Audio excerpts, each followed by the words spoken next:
Esta mañá de xoves tivo lugar ás 10 unha protesta fronte ao edificio do Concello de Ourense. A sección sindical de Comisións Obreiras concentrou os manifestantes con motivo da falta de pagamento de pluses, horas extra, subida salarial, etc. das nóminas do Corpo de Bombeiros, policías e demais traballadores.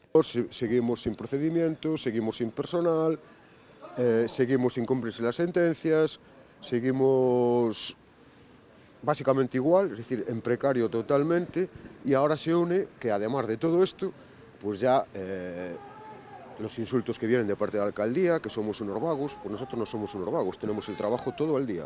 Lo último ya es que el mes pasado el 40% del sueldo no lo recibimos.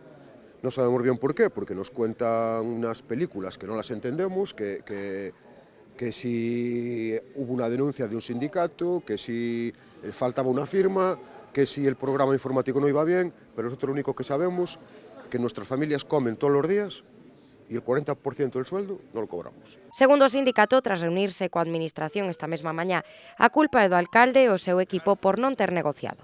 Ademais, recordan que o interventor trasladou ao Concello nun informe, segundo o director xeral de Recursos Humanos e Urbanismo, que non hai suficientes cartos para pagar a nómina durante todo o ano.